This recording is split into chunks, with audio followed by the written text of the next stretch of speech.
Let's take you to Cape Town now, where residents have erected shacks between railway lines near the Philippi station. Now, the city of Cape Town has offered to help Prasa in relocating the community there. Our reporter Athi Mtongana is in Philippi and joins us now live. Now, Athi, you've spent a couple of hours now in that area talking to residents there that say they're erecting their houses there because they've been left no other choice. What else are they telling you?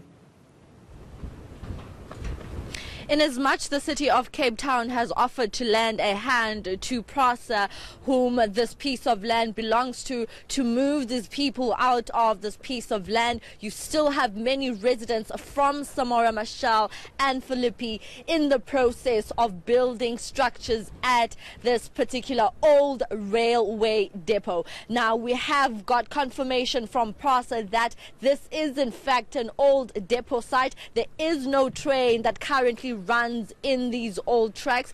However, they will be using this particular depot site for future upgrades. Remember, Prasa is in the process of trying to upgrade its infrastructure. Now, like I said, Marcel, you have members of the Samora Machel community as well as Philippi residents currently in the process of erecting structures on this piece of land. Now, I want my colleague to pan and show you that we are expecting about 200 more residents. This basically shows you that there's going to be someone who's earmarked this particular piece of land where I am all the way to here. So these are just some of the traits to show you that residents here have already earmarked by putting planks to show that they will start building on this particular piece of land. And in fact, here are the railway tracks where trains used to run on this line. However, in as much as you don't have trains running at this old track, you do have Metro Rail's train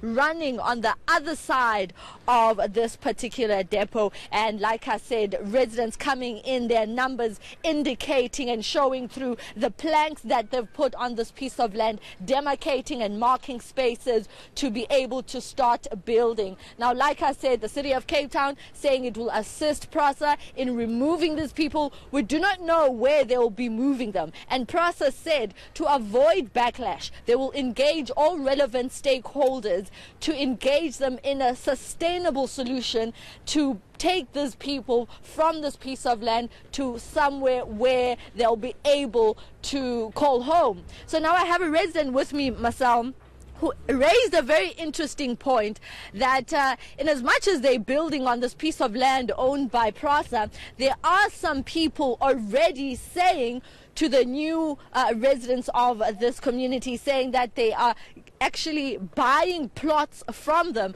to be able to build here. So let's get him to elaborate on that matter. But you're saying that there's a committee here that's selling spaces for people to come and build on this piece of land. Yes, I said so. There are people here in this area selling plots to people, selling the areas where you can put your shack.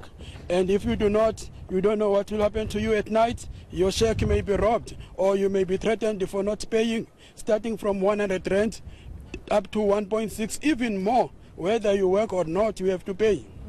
And who are these people and what right do they have to force residents to pay that amount of money? You're saying up to 1,500, 1,600. Who are they and what authority do they have to be able to request money from residents to build on this piece of land?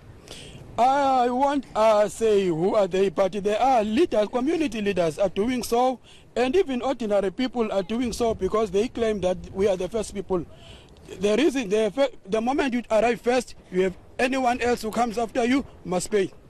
All right, thank you very much, Buti, for clarifying that for us. Marcel, an interesting point that he's bringing here, saying that, well, it actually happens in most of these cases, Marcel, around the Western Cape. We know that the Western Cape is currently grappling with a housing backlog, and people see vacant pieces of land like this one, and they start erecting. And then you have those opportunistic people who form committees and sell plots to desperate residents, saying they can no longer afford rent as backyarders. A really worrying situation there, and one that is not only taking place in Cape Town. Thanks for your time. Athi Mtongana reporting to us live from Philippi there. She'll bring us more on that as the day proceeds. Now, coming up, We'll bring you more on ENCA Now.